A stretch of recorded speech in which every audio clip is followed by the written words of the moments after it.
दक्षिण एशिया में अब निकलेगी चीन की हेकड़ी।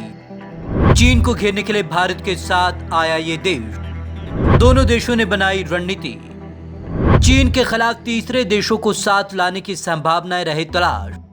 दक्षिण एशिया में चीन के बढ़ते प्रभाव को देखते हुए भारत एक नई रणनीति पर काम कर रहा है। भारत और जापान ड्रैगन से मुकाबले के लिए तीसरे देशों को साथ लाने की संभावनाओं को तलाश रहे हैं। विदेश मंत्री एस जयशंकर ने गुरुवार को कहा कि हम तीसरे देशों से साझेदारी के व्यवहारिक पहलुओं पर विचार कर रहे हैं। इन देशों के साथ काम करने पर हो रहा विचार। इंडस्ट्री चैम्बर फिक्की की ओर से आयोजित वर्चुअल कॉन्फ्रेंस में बोलते हुए विदेश मंत्री ने कहा कि भारत और जापान के पास रूस के सुदूर पूर्वी क्षेत्र एवं प्रशांत महासागर के द्वीपीय देशों के साथ काम करने का अवसर है। उन्होंने आगे कहा कि हमें उन क्षेत्रों को देखना होगा जहां हम मिलकर काम कर सकते हैं। पहला विकल्प, रूस के सुदूर पूर्व में आर्थिक सहयोग की संभावना, क्योंकि भारत ने वहां की आर्थिक परियोजनाओं में भागीदारी को लेकर दिलचस्पी दिखाई है। दूसरा विकल्प, प्रशांत महासागर के द्वीपीय देश, जहां भारत ने अपनी विकास, साझेदारी और राजनीतिक पहुंच को बढ़ाया है। पहुंच मजबूत कर रहा भारत।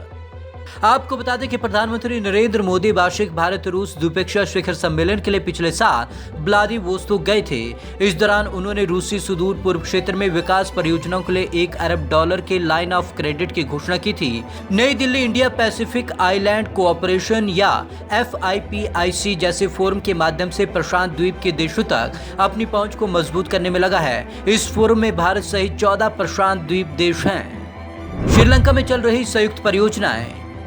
बुनियादी ढांचे और परियोजना विकास के लिए दोनों देशों के पहले से तीसरे देशों की संभावना पर काम कर रहा है। श्रीलंका में संयुक्त परियोजनाएं चल रही हैं और भारतीय विदेश मंत्रालय का कहना है कि हम ये देखने की कोशिश कर रहे हैं कि क्या बांग्लादेश और म्यांमार को इसी तरीके से साथ लाया जा सकता है। भारत और जापान एक्ट ईस्ट फोरम के माध्यम से साझेदारी को आगे बढ़ा रहे, जिसकी अध्यक्षता भारत के विदेश सचिव और दिल्ली में जापानी राजदूत करते हैं। मजबूत हो रहे भारत जापान संबंध।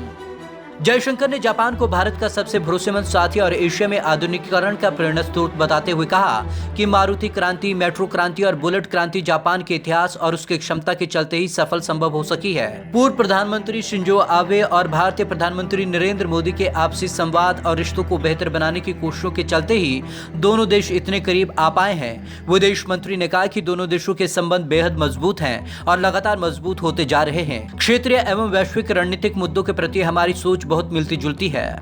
Bureau report, Punjab Kesari TV, Chandigarh.